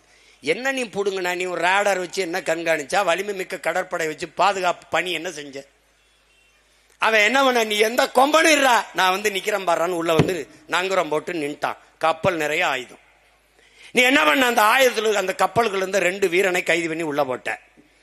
அவன் என்ன, உன்னுடைய துணை தூதர் தேவையானி கோபுர கடையை தூக்கி உள்ள போட்டான். உடனே ஐயோ ஐயோன்னு கத்துனான். அவன் காதலே வாங்கல. அவன் என்ன சொல்ல வரான், நீ எந்த கொம்பனா விடுறா, என்னை ஒண்ணும் பண்ண முடியாதுன்னு வந்து கட்டான். ஆனால் அதே அமெரிக்க போர்க்கப்பல் ஒற்றை மகன் அந்த நிலத்தில் நிக்கிறவரை உடன் நுழைஞ்சானடா. மொத்த சீனா மொத்த இலங்கையும் ஆக்கிரமித்து நிற்கிறது. மறுப்பவர் எவர்? கச்சத்தீவிலே சீன கூடாரம், சிங்கள வீதிகளிலே வணிக நிறுவனங்களின் பெயர் பலகைகளில் சைனீஸ் எழுத்துக்கள். இங்கே வட இந்தியன் பணி செய்வது போல அங்கு முழுக்க சீனர்கள் வேலை செய்கிறார்கள். அம்மந்தோட்டா இதே இதே இதே கடற்படை தளத்திற்குத்தான். நெப்போலியன் சொல்லுகிறான், என் உடன் பிறந்தார்களே, பிரிட்டிஷ் கால்வாய் எனக்கு கிடைத்தால் 1 மாச காலத்தில் உலகத்தை வென்று முடிப்பேன். ஆனால் இலங்கையிலே திரிகோணமலையே அந்த கடற்பரப்பு எனக்கு கிடைத்தால் ஒரே வாரத்தில் உலகத்தை வென்று முடிப்பேங்கிறான். அப்பதான் யார எங்கடா இருக்கு திருகோணமலைன்னு கவனிக்கிறான். அது யார்கிட்ட இருக்கு? நம்முடைய தலைமையிட்ட இருக்கு, நம்முடைய தாய் நிலத்தில் இருக்கு. இயற்கையில் அமைந்த எல்லா நாடுகளையும் இணைக்கக்கூடிய ஒரு கடற்படை தளம், ஒரு துறைமுகம். அந்த இடத்தை சீனா குருவிக்குது. நான் சத்தியம் பேசுறேன், என் தலைவன் மேல ஆணைய. தலைவர் வந்து என்ன பேசுது? 36 லட்சம் கோடியை கொடுக்குறேங்குது, நாடை அடைஞ்சு குடிக்கிறேங்குது, நீங்களே அதிபரா இருந்த ஆளுங்குது. தலைவர் கேட்கிறாரு, இதுக்கு நான் என்ன பண்ணணும்னு. அதுல 25 ஏக்கரை அந்த திரிகோணமலை கடற்பரப்புல 30 ஆண்டுக்கு லீஸுக்கு ஒத்திக்கு கொடுங்குது. சரி, யோசிக்கலாம், போயிருது. திருப்பி அமெரிக்கா அதே தேவை, அதே ஆஃபர், அதே டிமாண்ட், அதே தேவையை வைக்க. சீனா என்ன சொல்லுதோ அதே சொல்லுது. அதிபராக்கிறோம், உங்களுக்கு விடுதலை பெற்றுக் கொடுத்துறோம், நீங்க ஆளுங்க, எங்களுக்கு அந்த கடற்பரப்பு மட்டும் கொடுங்க. சரி, தலைவர் அனுப்பிடுறாரு. திருப்பி முக்கியமான தளபதிகளை கூப்பிட்டு உட்கார்ந்து பேசுறாரு. என்ன செய்யலாம்? சில தளபதிகள் சீன தயவுல நம்ம நாடு அடைஞ்சுக்கலாம், பக்கத்தில் இருக்க நாடுன்னு. சில தளபதிகள் சீனா பக்கத்தில் இருக்க அடிக்கடி மூக்க நீட்டும், அமெரிக்கா பெரிய நாடு, அது தயவுல அடைஞ்சுக்கலான்னு. இப்ப இங்க ஒரு தலைவன் இருக்கான், நம்ம உயிருக்கு உயிரான தலைவன் சொல்றாரு, இது ரெண்டுல எதை செஞ்சாலும் இந்தியாவுக்கு எதிராக வந்துரும்லங்கிறாரு. இந்தியாவுக்கு எதிராக வந்துவிடக் கூடாது என்று நினைத்த தலைவனுக்கு எதிராக இந்தியா நின்றதுதான் வரலாற்றில் பெருந்துரோகம். தலைவர் மறுத்தார், ராஜபக்சே ஏற்றான், இறங்கிட்டான். அவனுக்கு எல்லா உதவியும் செஞ்சு நம்மளை அழிச்சான். இன்னைக்கு இலங்கையை அவன் கைப்பற்றிட்டான். அதே கடற்படை தளத்தை, அதே திரிகோணமலையை 90 ஆண்டுக்கு 900 கோடிக்கு லீஸுக்கு எடுத்து அம்மந்தோட்டாவில் கடற்படை தளத்தை அமைத்து விட்டான். நீ ஒன்னும் செய்ய முடியாது. நீ என்ன செஞ்ச? பாகிஸ்தான் போர் தொடுப்போம், பாகிஸ்தான் நாடே இருக்காது. ஏன்னா பெரிய சண்டை, சின்ன பையன். ஒரு வல்லாதிக்கத்தின் அழகு எளியோனோட மோதுவதில்லை. உலகத்திலே கொடுமையான வன்முறை, ஒருவனை அடித்தால் திருப்பி அவன் அடிக்க மாட்டானா, அவனை அடிப்பதுதான். அவன் அப்படி அடிப்பான். பாகிஸ்தான் அப்படின்பா, அமெரிக்கான்னா பேசி தீர்த்துக்கிடுவோம், சீனான்னா பேசிக்கிடுவோம். அருணாச்சல பிரதேசத்தை என்னுடைய மாநிலம் என்கிறான். தொட்டு பாரா, சொல்ல சொல்ல பாப்போம். அந்த மாநிலத்தின் நடுப்பகுதியில் நின்று நாட்டின் பிரதம அமைச்சரை பேச சொல்லிடுறா பாக்குறேன். சொல்லு பாப்போம், பேச சொல்லு. 41 கிராமங்களை எல்லாம் அவன் ஆக்கிரமிச்சா, அவன் பேரை வச்சுட்டான், சீனா பேருல. கொஞ்சம் கொஞ்சமா 100 கிலோமீட்டர் 200 கிலோமீட்டருக்கு அவன் கொஞ்சம் கொஞ்சமா அந்த எல்லை வேலியில நகர்த்தி கொண்டே வரான். கேட்க யார் இருக்கா? இதேதான் நேரு அவர்கள் வட இந்தியாவில் ஒரு பகுதியை எடுத்து வட இந்திய நிலப்பரப்பில் சீனாவுக்கு தாரை வார்த்தார். அதேதான் இதை எடுத்து தாரை வார்த்து கொடுத்தார் அம்மையார் இந்திரா காந்தி. அன்னைக்கு பாராளுமன்றத்தில் என் தம்பிகள் குறிப்பிட்டது போல ஒரே ஒரு மகன், நம்முடைய தாத்தா மூக்காயத்தவர் அவர்கள், வரலாற்றில் பெருந்துரோகத்தை நீங்க செய்கிறீர்கள். நான் நாடாளுமன்ற உறுப்பினராக இருக்கிற ராமநாதபுரத்திலே என்னுடைய மக்களுக்கு நீங்கள் துரோகம் செய்கிறீர்கள், மீனவ மக்களின் வாழ்வாதாரத்தை பறிகொடுக்கிறீர்கள், உங்கள் அப்பா செய்த வரலாற்று தவறை நீங்கள் செய்கிறீர்கள். அம்மையார் இந்திரா காந்தி அவர்களே, கச்சத்தீவை கொடுக்காதீர்கள் என்று முழக்கமிட்ட ஒரே மகன் நம்முடைய தாத்தா தேவர் தந்த தேவர் மூக்கையத்தவர் அவர்கள் தான். பேசினா இந்த பார், நான் சொன்னா நீ நம்ப மாட்ட. இங்க பார், இந்த கச்சத்தீவு இலங்கைக்கு கொடுப்பது சம்பந்தமான விவாதம் வருது. எப்ப இருந்து? இலங்கை விடுதலை பெற்றது இருந்து அதை கேட்டுக்கிட்டு இருக்கான் அவன், கடற்படை தளம் அமைக்கிறதுக்கு. அப்ப 1961 10/5/1961 பிரதமர் நேரு சொல்றாரு பாரு, இந்த சின்ன தீவின் பேரில் எனக்கு எந்த அக்கறையும் இல்லை. யாருக்கு அவங்க அப்பஞ்சத்து இல்ல. ஏய், நான் சில சமயம் நானா பேசும்போது நம்ப மாட்டேன், அதை எடுத்து படிக்கிறேன். ஏன்னா நான் பார்த்து படிக்கிற பழக்கம் இல்ல, இதை நீ பார்த்துக்கிறனுங்கிறதுக்காக படிக்கிறேன். இந்த சின்ன தீவின் பேரில் எனக்கு அந்த முக்கியத்துவம் இல்லை. மேலும் அதன் மீதான நமது உரிமையை விட்டு கொடுப்பதில் எனக்கு எந்த தயக்கம் இல்லை. ஏன்? அவருக்கு சம்பந்தம் இல்லை. பாரு ஐயா பெருமகனார் நேரு, அடுத்த ஒரு தானே தலைவர், தன்மான தலைவர் டாக்டர் கலைஞர், முத்தமிழறிஞர். பாரா இங்க பாரா, கீழே பாரா. 1973 அக்டோபர் 15-16 இதில் கொழும்புவில் இந்திய ஸ்ரீலங்கா அரசுகளின் இடையே பேச்சுவார்த்தை நடத்தப்படுவதற்கு முன்பே அக்டோபர் 13-14 தேதிகளில் அன்றைய தமிழ்நாடு முதல்வர் மாண்புமிகு தமிழின தலைவர், தன்மான தலைவர் டாக்டர் கலைஞர், முத்தமிழ் அறிஞர், வித்து பிழைத்தவர், அவர்கிட்ட பாராடே முத்தமிழறிஞர் கருணாநிதியிடம் கலந்து ஆலோசிக்கப்பட்டுள்ளது. ஸ்ரீலங்கா அரசுடனான பேச்சுவார்த்தையில் அதனுடைய செய்திகள், அதாவது சாரம் அனைத்து முதல்வருக்கு தெரிவிக்கப்பட்டுக் கொண்டே இருந்தது. அதில் இந்திய ஸ்ரீலங்கா அரசுகள் எடுக்கும் முடிவுக்கு முழு ஆதரவை அளிப்பதாகவும், தமிழ்நாட்டில் உள்ள சூழ்நிலையை அனுசரித்து வெளிப்படையாக தனது நிலைப்பாட்டை அறிவிக்க இயலாது என்றும், தமிழ்நாட்டில் இருந்து எந்த எதிர்ப்பும் தீவிரமடையாமல் பார்த்துக் கொள்வதாகவும் உறுதியளித்தார். இவங்க கச்சத்தீவை மீட்பாயின்னு நீனு வாயில் அரிசியை போட்டு படுத்து கிடக்குறாங்க. ஒன்னு நடந்துருச்சு தப்பு, நீ என்னோட பிறந்தது இல்ல நான் உன்னோட பிறந்தது, ரெண்டுல ஒன்னு தவறு நடந்துருச்சு. எப்படி மீட்பான்? எப்படி மீட்பான்? நீ தான் 500-200 கொடுத்தா கூட போய் நிக்கிற, 500 கொடுத்தா உன் மதிப்பு மிக்க உரிமையை விற்கிற. அப்புறம் உனக்கு என்ன மதிப்பு இருக்கும்? கட்சத்தீவை எப்ப அவன் கூட நீ இப்ப நீ ஒரு 5 வருஷம் என் தம்பிகள் சொல்ற மாதிரி என்கிட்ட கொடு, தெரியாம கூட நீ ஓட்ட போட்டு படுத்துரு, ஒரு நிறைந்த போதையில கூட எனக்கு போட்டுறான், போட்டு மயக்கத்துல கூட போட்டு ஒரு தடவை ஏப்பா தெரியாம சரி விடுப்பா ரொம்ப கத்துறா, ஒரு தடவை போட்டு தான் பாப்பமே, என்னை ஒரு தடவை உட்கார வச்சு தான் பாருடா எங்களை. டே அவன் நம்ம மீனவன் வர்றான், சட்டசபையை கூட்டுறோம், ஒரு அரை மணி நேரம் பேசுறார். இந்த நாடு நாடாவதற்கு முன்பே நிலைத்து வாழக்கூடிய பூர்வீக மக்கள், இந்திய நாடு எங்கள் நாடு, பாரத நாடு, பைந்தமிழர் நாடு, கச்சத்தீவு எங்களுடைய தாய் நிலம், எங்களுடைய பாட்டன் எங்கள் மூதாதை சேதுபதி மன்னனுடைய சொந்த நிலம், தமிழரின் தாய் நிலம். அதை இலங்கை சிங்கள அரசிற்கு தாரை வார்த்து கொடுத்து விட்டது அன்றைய காங்கிரஸ் அரசு, அம்மையார் இந்திரா காந்தி. எங்களுடைய வாழ்வுரிமை பறிபோய் விட்டது. கச்சத்தீவு எனக்கென்றால் கடல் பரப்பு தூரம், கச்சத்தீவு அவனுக்கென்றால் கடற்பரப்பு அவனுக்கு தூரம். அதனால் கச்சத்தீவை மீட்க வேண்டும். தொடர்ச்சியாக மீனவ சொந்தங்கள் படுகொலை செய்யப்படுவதும், படகுகள் பறிக்கப்படுவதும், வலையை கிழித்து சிறைப்படுத்தப்படுவதையும் பார்த்து கொண்டு சகித்துக் கொண்டு தன்மானமிக்க தமிழ் மக்கள் வாழ்வதில் அர்த்தம் இல்லை. என் அக்கா தங்கச்சி தாலி அறுப்பதை பார்க்க நாங்கள் இந்த பதவிக்கு வரவில்லை. தாலி அறுப்பவன் தலையை அறுப்பதுதான் மான தமிழ் மக்களின் மானமும் வீரமும் ஆரம். அதனால் இந்திய பேரரசிற்கு, இந்திய ஒன்றிய அரசிற்கு நாங்கள் ஒரு கோரிக்கையை வைக்கிறோம். கச்சத்தீவை திருப்பி எடு. முடியாது. இலங்கை உங்கள் நட்பு நாடு, சிங்களர்கள் உங்கள் நண்பர்கள் என்றால் நான் யார்? ஹூ ஐ ஆம்? நான் யாரு? ஹூ ஆம் ஐ? நான் யாரு உனக்கு சொல்லு, நான் யாரு? இலங்கை சிங்கள நண்பன் என்றால் நான் யார்?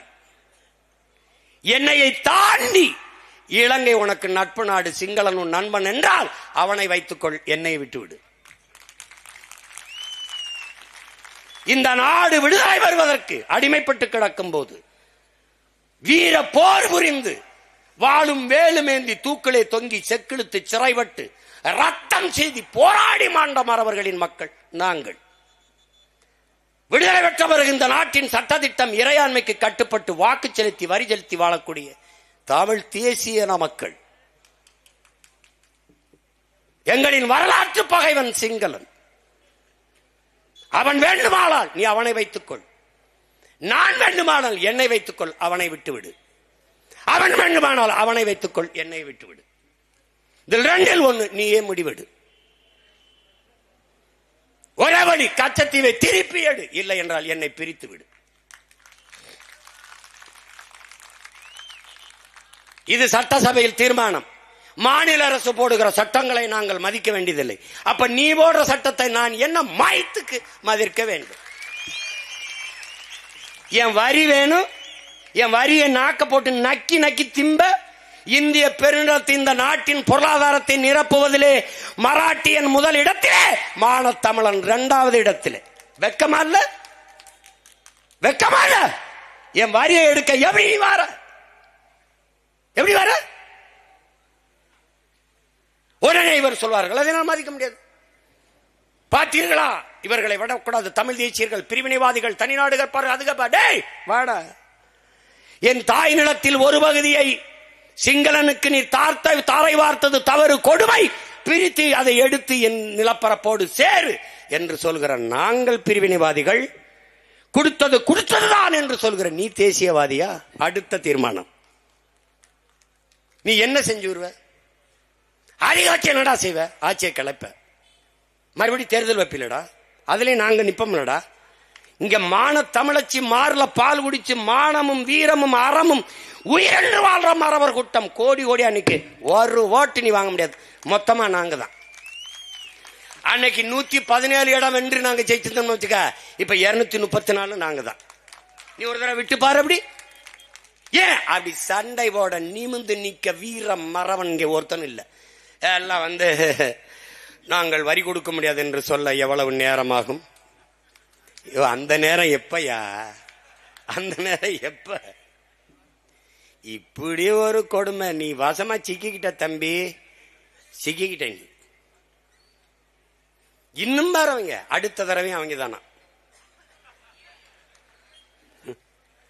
டேய், என்ன பாடுபட்டாலும் இவங்களை ஒழிச்சு போடணும்டா. என்ன பாடுபட்டாலும் ஒழிச்சு போடணும். ஒரே வழிதாண்டா இருக்குது, நம்ம வெல்றதான்.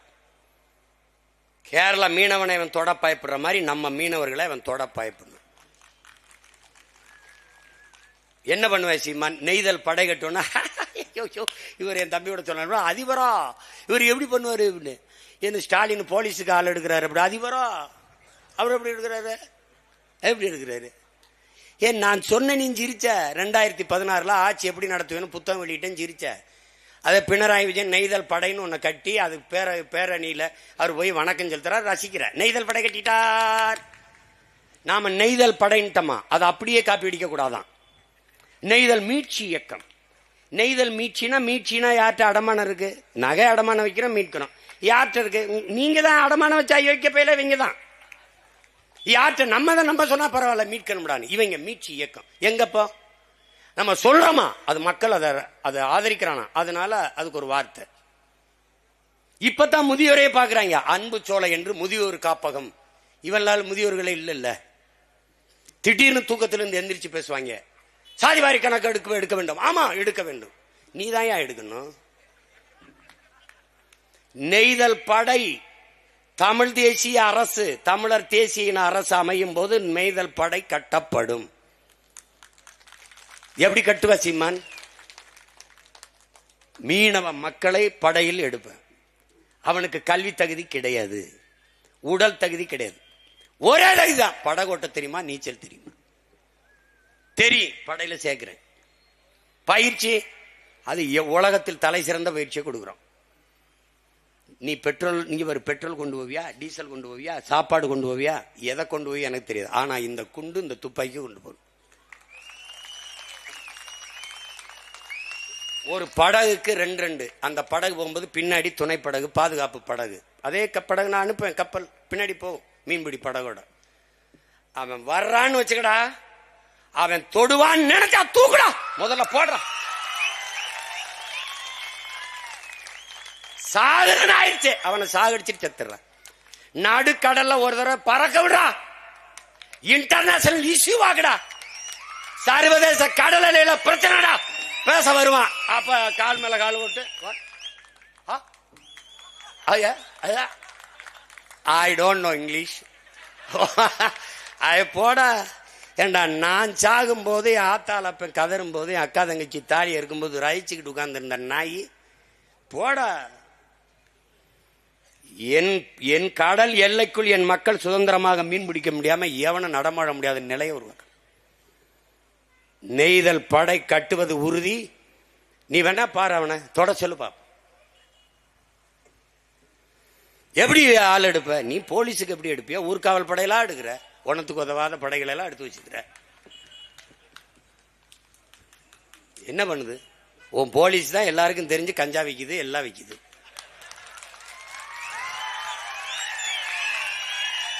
நீ சட்டம் ஒழுங்கு பெரிய காவலருங்கிற. நாளைக்கு எத்தனை பேர் சாவான்னு தெரியல. எவன் வெட்டுப்பட்டுச்சாவன், இவன் குத்துப்பட்டுச்சாவன், உயிரோடவே சீருடையோட போலீஸ் எரிச்சு போட்டு போறேன், ஒன்னும் கேட்கல. போலீஸ் ஒரு காவலரை எரிச்சு உயிரோட கொளுத்தி விட்டு போயிட்டான். இப்ப நாம நாட்டை பாதுகாக்கிறோம் இல்லையோ, முதல்ல போலீஸை பாதுகாக்கணும். நம்ம பிரச்சனை அதுதான், நமக்கு இருக்கிற பிரச்சனை அதுதான் பெரிய பிரச்சனை இருக்கு. மீனவர் வாழ் உரிமை என்பது மீனவ மக்களின் உரிமை என்று நீங்கள் எண்ணுவதை கைவிடுங்கள். தமிழ் பேரினத்தின் உரிமை என்பதை நீங்கள் கவனத்தில் வச்சுக்கணும். இந்த அரசுகள் செய்யாது.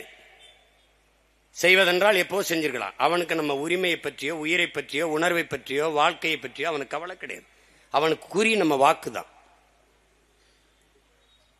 அப்ப நாம செய்ய வேண்டியது, இப்ப நம்ம எத்தனை கேள்வி எழுப்புறோம். குஜராத்தில் ஒரு மீனவனை பாகிஸ்தான் கடற்படை கைது பண்ணிச்சு. இங்க கூட என் தம்பி பேசினான், பகை நாடு உனக்கு பாகிஸ்தான், விளையாட்டுல கூட நீ ஒன்னா நிக்கிறது இல்லை. ஆனால் அந்த நாட்டு ராணுவம் உன் நாட்டு மீனவனை சுட்டுக் கொண்டது ஒன்றா இல்லை, கைது செஞ்சிருக்கு. ஒரே ஒரு முறை குஜராத் மீனவனை சுற்றுச்சு, தெரிய ஒரு தவறுதலா துற்றுச்சு. உடனே என்ன பண்றான், படையை பூரா கொண்டு நிறுத்தி எந்த நேரமும் போர் தொடுக்கலாம்ங்கிற பதட்டத்தை உருவாக்குற. ஒரு மீனவனுக்கு. நான் 850 மீனவனுக்கு நீ எடுத்த நடவடிக்கை என்ன? ஒரு மீனவன் சாவுக்கு இந்த நாட்டின் வெளியுறவுத்துறை அமைச்சர், பாதுகாப்புத்துறை அமைச்சர், பிரதம அமைச்சர் ஒரு கண்டனமாவது, ஒரு வருத்தமாவது தெரிவிக்க வேண்டாமா? இல்லை. குஜராத் மீனவனை கைது செய்து கொண்டு போகிற போது விரட்டி போய் இந்திய கடற்படை ராணுவம் தடுத்து மீட்டு கொண்டு வருகிறது. அதை வரவேற்கிறோம். அதை போல எங்க மீனவர்களை சிறைபிடிக்கும் போது ஏன் தடுத்து மீட்டு கொண்டு வரவில்லை? ஏன்? என் மீனவனை மொட்டையடிப்பது எனக்கான அவமானம் இல்ல, இந்த நாட்டை ஆளுகிற தலைவர்களுக்கான அவமானம், இந்திய பெருநாட்டிற்கான அவமானம். ஒரு சின்ன தீவு, ஒரு 4 மாவட்ட அளவு வைத்திருக்கிற ஒரு நாட்டுக்காரன் இவ்வளவு பெரிய நாட்டின் குடிமகனை மொட்டையடித்து இழிவுபடுத்துறான் என்றால் அது எனக்கான மொட்டை இல்லை. நாட்டை ஆளுகிற பிரதம அமைச்சர், ராணுவ அமைச்சர், உள்துறை அமைச்சர், இந்த நாட்டின் முதலமைச்சர், இவர்களுக்கான அவமானம் உண்டான ஒழிய எங்களுக்கு ஒன்றும் இல்லை. இந்த நாட்டின் மக்களின் நிர்வாணம் என்பது தேசத்தின் நிர்வாணம், நாட்டிற்கான அவமானம் ஒழிய எங்களுக்கு இல்லை. இவர்கள் அதை பற்றி கவலை கொள்ள மாட்டார்கள். அது அவர்களுக்கு அதை பற்றி அக்கறையும் இல்லை, அதை பற்றி தேவையும் இல்லை.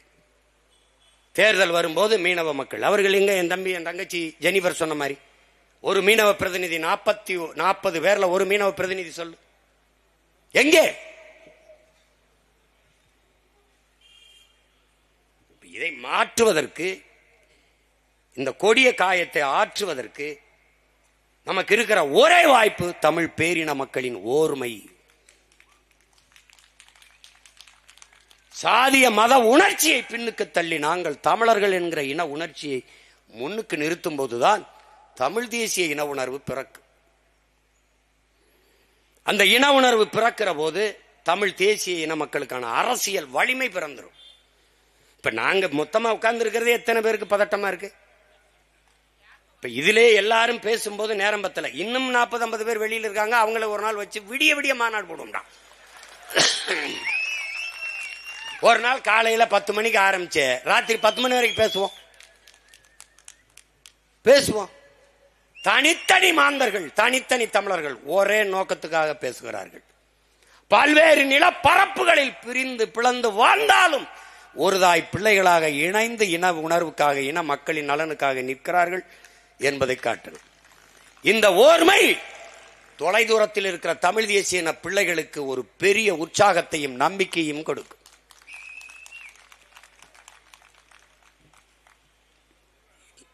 இல்லைன்னா அவன் நம்மளை பார்த்து நினைப்பான், அவன் ஒரு தனியா அங்கிட்டு கத்திட்டு இருப்பான், இவன் தனியா கத்திட்டு இருப்பான், அவன் தனியா கத்திட்டு இருப்பான்னு நினைப்பான். அப்படி கிடையாது. ஒரு உயர்ந்த நோக்கத்திற்காக ஒன்றிணைந்த நாங்கள் நிற்போம் என்பதை காட்டுவதற்காக இந்த தொடர்ச்சியாக இந்த தமிழின மக்கள் நாங்கள் ஒருங்கிணைந்து இந்த மக்களின் பிரச்சனைகளை முன்னிறுத்தி நாங்கள் போராடி வருகிறோம். இந்திய நாட்டை ஆளுகிற ஆட்சியாளர்கள், குறிப்பாக தமிழ்நாட்டு ஆட்சியாளர்கள், திராவிட மாடல் ஆட்சியாளர்கள் ஒன்னத்துக்கு உதவாததுக்கு எல்லாரையும் கூட்டி கூட்டி பேசிட்டு இருக்கிறத விட்டுவிட்டு உயிர் பிரச்சனையாக இருக்கிற நீட்டு பிரச்சனையை நீக்குவதற்கு, இந்த மீனவ மக்களினுடைய வாழ்வுரிமையை மீட்பதற்கு, காப்பதற்கு, இது போன்ற பிரச்சனைகளுக்கு நீங்க எல்லா கட்சியையும் கூட்டி பேசுங்கள், எல்லா மாநில முதல்வரையும் சந்திச்சு பேசுங்கள். மீனவர் வாழ்வுரிமையை, மீனவர் மீன்பிடிக்கிற உரிமையை அதை பாதுகாத்துக் கொடுங்கள். இந்த கடல் பரப்பில் மீன்பிடிக்கிற உரிமை இந்த நாட்டின் குடிமக்கள் எங்களுக்கு இருக்கா இல்லையா? முதலில் நாங்கள் இந்த நாட்டின் குடிமக்களா இல்லையா? இல்லை என்றால் இல்லை என்று சொல்லுங்கள். நாங்கள் இந்த நாட்டின் குடிமக்கள் என்றால் எங்களுக்கு உரிய பாதுகாப்பை கொடுங்கள், எங்கள் வாழ்வுரிமையை மீட்டுக் கொடுங்கள். இதுதான் நாங்கள் வைக்கிற கோரிக்கை. நாங்கள் ஏதோ தேவையற்று போராடுகிறோம், பொழுதுபோக்குக்காக போராடுகிறோம் என்று சொல்லாதீர்கள். எங்கள் உயிர் தலைவன் எங்களுக்கு கற்பித்தது போல மற்ற இனங்களுக்கெல்லாம் வாழ்க்கையில் எப்போதாவது போராட்டங்கள் வரும். ஆனால் தமிழின மக்களுக்கு போராட்டமே வாழ்க்கையாக மாறி இருக்கிறது. போராடினாத்தான் வாழ முடியும் என்கிற நிலைக்கு தள்ளப்பட்டிருக்கிறோம். ஒரு பிரச்சனை இல்லை, ரெண்டு பிரச்சனை இல்லை. சட்டசபையிலே மாண்புமிக்க தமிழக முதல்வர் ஐயா அவர்கள் 1,00,000 போராட்டங்களுக்கு நாங்கள் அனுமதி கொடுத்திருக்கிறோம் என்கிறார்கள். இதில் என்ன பெருமை? 1,00,000 பிரச்சனைகளை எம் மக்களுக்குள் திணித்திருக்கிறீர்கள், போராட்டங்களை கையெழுத்திருக்கிறீர்கள், அவர்களுக்கு திணித்திருக்கிறீர்கள் என்பதுதான் கொடுமை. அதுல பெருமை இல்லை உங்களுக்கு. போராடுகிற நிலைமைக்கு எம் மக்களை 3 ஆண்டுகளில் 1,00,000 போராட்டங்களை போராடுகிற நிலைமைக்கு தள்ளிவிட்டு இருக்கிறீர்கள். அப்ப பிரச்சனைகளிலே பிறந்து, பிரச்சனையிலே வளர்ந்து, பிரச்சனையிலே வாழ்ந்து, பிரச்சனையிலே மரணிக்கிறான் தமிழன். 9,00,000 கோடி கடனை பெற்று நீங்க நிறைவேற்றிய ஒரு நலத்திட்டம் சொல்ல முடியுமா? இல்லை. என் மீனவ மக்களின் படகை பறிக்காதே, அவனுடைய வாழ்வாதாரத்தை பறிக்காதே என்று ஒரு கடும் அறிக்கையை இந்த நாட்டின் அதிபர்கள் விட முடியலையே. அப்புறம் எனவே என் அன்பு தம்பி தங்கைகள், என் அருமை உடன் பிறந்தார்கள், நம்முடைய உணவை நாமே எடுத்து உண்பது போல, நம்முடைய மூச்சுக்காற்றை நாமே சுவாசிப்பது போல, நம்முடைய உரிமையை நாமே போராடி பெறுவது. இந்த அதிகாரங்களை நம்பி பயனில்லை. ஒன்றை உங்கள் உடன் பிறந்தான் சொல்லுவேன், மக்களின் பிரச்சனைகளை அரசு கையில் எடுக்காத போது அரசை, அதிகாரத்தை கையில் எடுப்பதை தவிர மக்களுக்கு வேற வழி இல்லை. எனவே அதிகாரம் மிக வலிமையானது, அதை அடைந்து விட்டால் அனைத்தும் எளிமையானது. அதிகாரத்தை நோக்கி அடிமை நிலையில் இருக்கிற அன்னை தமிழ் மக்கள் பாய வேண்டும், எழ வேண்டும், கிளற வேண்டும், வெல்ல வேண்டும். இதை தவிர நம் இன மக்களின் உரிமை மீட்புக்கு, எதிர்கால பாதுகாப்பான நல்வாழ்வுக்கு வாய்ப்பு இல்லை. மீனவ மக்கள் நம்மோடு நிற்பார்கள் என்று நாம் இங்கே நிற்கவில்லை, அந்த நம் சொந்தங்களோடு நாம் எல்லோரும் நிற்கிறோம் என்பதை காட்டுவதற்காகவே இங்கே நாம் கூடியிருக்கிறோம். எனவே இந்த கூட்டு இயக்க போராட்டத்தின் வாயிலாக நாம் விடுகிற கோரிக்கை, எங்கள் அன்பு மக்கள், எங்கள் மீனவ சொந்தங்களின் வாழ்வுரிமையை பாதுகாத்துக் கொடுங்கள். தொடர்ச்சியாக சிறைபிடிக்கிற அந்த கொடுமையை தடுங்கள். சிறைப்பட்டு இருக்கிற எங்கள் மீனவ சொந்தங்களை விடுதலை செய்யுங்கள். பறிமுள் செய்த ஏலமிட்ட படகுகளை மீட்டுக் கொடுங்கள், அல்ல அந்த படகுகளின் எண்ணிக்கைக்கு ஏற்ப இழப்பீடை கொடுங்கள். இதுதான் எங்கள் கோரிக்கை. புரட்சி எப்போதும் வெல்லும். நாளை நமது வெற்றி அதை சொல்லும். போராட்டத்தில் பங்கேற்ற என் உயிரினும் இனிய என் உடன் பிறந்தார்கள், பல்வேறு அரசியல் இயக்கங்களை சார்ந்தாலும் மக்களின் நலனுக்காக ஒன்று கூடிய என் உடன் பிறந்தார்கள் எல்லோருக்கும் என்னுடைய அன்பும் வணக்கமும், உங்கள் எல்லோருக்கும் என்னுடைய புரட்சிகரமான வணக்கமும் வாழ்த்துக்களும். தமிழ்தாய் வாழ்க, தலைவர் பிரபாகரன் வாழ்க. அனைவரும் பாதுகாப்புக்காக உங்கள் வாழ்விடங்களை, இருப்பிடங்களை நோக்கி பயணம் செய்யுங்கள். நன்றி, வணக்கம். நாம் தமிழர்.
பாராட்டு.